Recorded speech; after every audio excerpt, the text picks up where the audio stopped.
넷플릭스에서 I Feel Pretty라는 영화를 보면은 자존감을 높이는 방법 두 가지가 나오는데 이걸 알면 청년들한테 참 유용할 것 같아. 그게 뭐냐면 아따 아빠만 여름인가 아이고 오늘도 시원한 걸 한 잔 줘봐봐 딸. 땡큐. 여덟 단어라는 책을 본 적이 있거든. 자존감이 높은 사람은 비록 길거리에서 풀빵을 구워도 당당하고 행복하게 살 수 있는데 자존감이 바닥을 치는 사람은 설령 100억을 가지고 있다 하더라도 극단적인 선택을 할 수 있다 이런 말이 나오거든. 와 근데 신기하지 않냐? 도대체 자존감이 뭔데 길거리에서 풀빵을 굽는 삶이 100억을 가진 삶은 이길 수 있을까? 그래서 오늘 영상에서는 이 살아가면서 자존감이 얼마나 중요한지를 한번 생각해보고 우리가 자존감을 높일 수 있는 두 가지 방법이 있는데 그거에 대해서 한번 얘기를 해보려고. 요즘 젊은 친구들은 자존감하고 자존심하고 같은 걸로 생각하는지 아니면 다른 걸로 생각하는지 이게 좀 궁금하긴 하더라고. 왜 그러냐면 우리가 살아가면서 두 마리 토끼를 다 잡으면 좋아. 그러니까 자존감도 높고 자존심도 높고 그럼 너무 좋겠지. 근데 그러지 못할 때가 많단 말이야. 그랬을 때 부득불 하나만 선택해야 된다 그러면은 난 우리 젊은 친구들이 자존감을 좀 높였으면 좋겠다 이런 생각을 해보게 되거든. 왜 그러냐면은 이 자존감이 없으면 얼마나 불행한지 이게 너무나 명백하거든. 구약 성경에 보면은 그 사울이라는 인물이 나와. 사울은 이스라엘 민족의 초대 왕이거든. 근데 사울이 이제 왕으로 있을 때 그 블레셋이라고 하는 이방 민족과 전쟁이 붙어. 근데 그 블레셋 이방 민족에는 유명한 장수 하나가 있어. 피지컬이 엄청 좋은. 잘 알지? 골리앗. 이스라엘 백성들 중에 누구도 그를 상대하려고 하질 않아.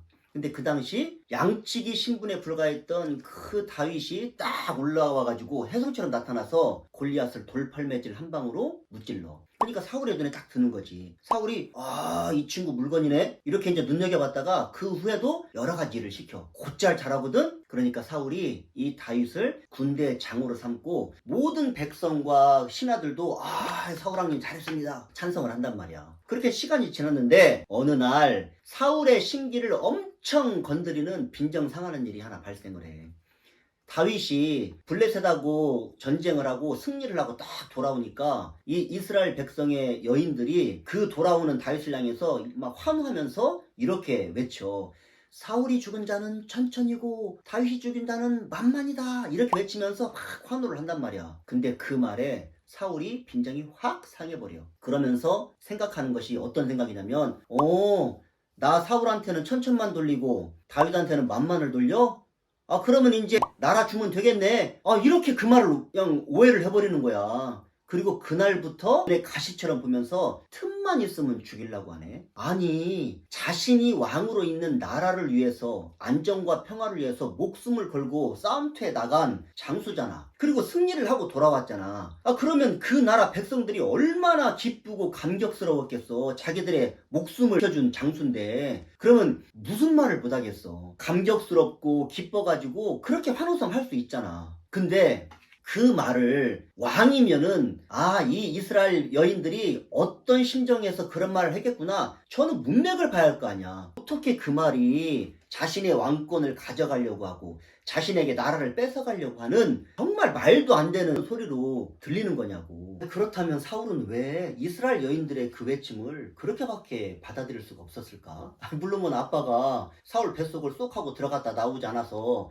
100% 이거다 장담할 수는 없어. 근데 분명한 사실은 10중 8구 사울은 당시 자존감이 엄청 낮았어. 대신 그 백해무익하고 아무 쓸데기 없는 자존심은 하늘을 찔렀다 이렇게 봐야 된다고. 이게 무슨 말이냐면은 보편적으로 자존감이 낮은 사람들은 자기가 자존감이 낮다 요거를 숨기기 위해서 지나치게 방어기질을 사용하거든. 근데 그때 보이는 방어기질이 뭐랄까 잔뜩 도끼를 품고 있는 독사와 같은 모습이라고 해야 될까? 쉽게 예를 들면 이런 거야. 그냥 우리가 웃자고 얘기한 건데 이 사람은 죽자고 막 듣고 막 달라드네. 그리고 우리가 가볍게 개그로 말을 한 건데 다큐로 받아들이면서 막 그걸 확장해서 하는 거야. 물론 그 사람 입장에서는 심찮게 던진 그 단어가 뭔가 심각하게 받아들이는 의미로 다가와서 그럴 수 있지만 대부분 보면 자존감이 낮은 사람이 그 상대방이 가볍게 던진 말을 자신도 모르는 분노에 휩싸여가지고 확장했을 때 할 때가 너무 빈번하다는 거야. 그러니까 사울처럼? 그렇지. 그 사울이 그 말이 그렇게 들릴 필요가 없는 거거든.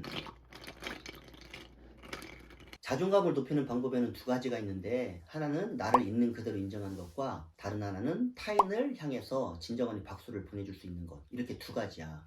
이렇게 말하면 조금 난해하죠. 내가 한번 예시를 들어볼게. 얼마 전에 I Feel Pretty라고 하는 외국 영화를 봤는데 거기에 보면은 르네라고 하는 여자 주인공하고 그 르네가 들어간 회사에 여자 CEO가 등장하거든. 그 두 여인이 가장 눈에 띄어. 한 명은 나를 인정한 사람의 모델이고 다른 한 명은 타인을 향해서 진정으로 박수를 쳐준 모델이야. 원래 르네라고 하는 그 여자 주인공은 자신의 몸매에 대해서 너무 자신이 없어가지고 자존감이 바닥을 치는 그 삶을 살고 있었어. 체육관에 가면 뭐 해야 돼? 열심히 운동해야 되잖아. 근데 르네는 자꾸 옆에 있는 상대방과 몸매 비교하기에 바빠. 그래서 그냥 주눅 들고 또 자존감 떨어지고 그런 삶을 막 반복을 하네. 근데 그러다가 어느 날 머리를 심하겠죠. 그리고 달라진 건 아무것도 없는데 오로지 자기 눈에만 자기가 완벽한 모습의 여자로 보여. 그때부터 삶이 180도 바뀌어. 자존감이 하늘을 찌르는 거야. 어떻게 변했냐면 전에는 꿈에도 생각지 못했던 자신이 들어가고 싶어 했던 그런 패션 회사가 있어. 거기를 당당하게 들어가가지고 나 같은 사람 뽑아야 된다고 그렇게 막 자신 있게 말을 한다. 그러니까 그 모습에 그 CEO가 매력을 느끼고 채용을 해. 근데 거기에 들어가서도 뭐 상무가 있든 이사가 있든 심지어 CEO가 있든 전혀 주눅들지 않고 시연회를 해야 된다는 등 제품 설명회를 해야 된다는 등 제안을 하면서 자기를 두각시켜. 그러니까 그 CEO가 그 모습에 너무 매력을 느껴서 그 제품 설명회를 맡겼어. 그러던 어느 날 내가 또 머리를 빡 찐다. 그리고는 자신의 모습이 예전처럼 돌아왔다. 이걸 또 보게 된 거야. 그럼 어떻게 되겠어? 또다시 열등감에 사로잡히고 그런 상태에서 제품 설명회를 가. 근데 거기에서 놀라운 반전이 일어나. 비포 사진과 애프터 사진을 딱 보는 순간 달라진 것이 아무것도 없었던 거야. 달라진 거라고는 자기가 어떻게 마음먹었냐 요것만이 달라졌던 거야. 그거를 안 순간 르네가 깨닫지. 아, 자존감은 내가 나를 인정하는 것에서부터 시작되는구나. 그러면서 르네가 자기 자신에 대한 인정을 하면서 자존감을 회복하게 돼. 또 하나, 그 여자 CEO가 있어. 목소리에 조금 컴플렉스를 가지고 있음에도 불구하고 이제 먼저 제품 설명회를 해. 근데 반응이 시답지 않거든. 그래서 의기소침해가지고 뒤로 물러나고 그 자리를 너네가 딱 메워. 아, 근데 대박을 친 거야. 그 모습을 보면서 그 CEO의 할머니가 그 자기 손녀에게 아, 오늘 이 제품 설명회가 너무 잘 됐다고 그렇게 말을 해. 만약 이때 그 여자 CEO가 사울처럼 자존감이 바닥을 치는 사람이었으면 바로 눈에 잘랐을걸? 자르지 않았다 하더라도 막 비하하고 뭉개고 그랬을 거야. 근데 그 CEO는 그 할머니에게 이렇게 말해. 그 모든 것이 르네의 능력이었다. 이렇게 말을 해주는 거야. 사울이랑 달랐네. 다르지. 진정으로 타인에게 박수를 보낸 거야. 그러니까 그 할머니가 이렇게 위로를 해줘. 너네가 지금 그 자리에 있는 것도 이 회사가 여기까지 온 것도 다 네가 있기 때문이다. 그러니까 그때서 그 여자 CEO가 할머니 품에 안겨가지고 품에 눈물을 흘려. 나는 근데 그 CEO가 르네의 장점을 발견할 수 있었던 이유가 그 장점이 이미 CEO 안에 있었기 때문이라고 생각을 해. 그렇지. 원래 뭐 눈에 뭐만 보인다고 하잖아. 그렇지. 자기가 그런 장점이 있으니까 자기 눈에도 보이는 거야. 그럼. 사울하고는 전혀 다르잖아. 그 앉은 자리에서 포용할 수 있는 그런 넓은 마음을 보여준 거잖아. 이 젊은 친구들, 여러분들 살아가면서 자신의 모습에 실망할 때가 참 많이 있죠. 또 살아가다 보면 부득불 타인과의 경쟁 속에서 비교하고 그냥 한없이 작아지고 이럴 때가 참 많이 있죠. 솔직히 53살 먹은 저도 자존감이 떨어지면서 작아질 때가 참 많이 있어요. 근데 그럴 때마다 한 가지는 꼭 붙들고 나가요. 그게 뭐냐면 나는 이 세상에 단 하나뿐인 유일무이한 존재이다. 그만큼 소중하고 대단한 존재이다. 그래서 성경에서도 천하보다도 귀한 존재라고 기록하고 있다.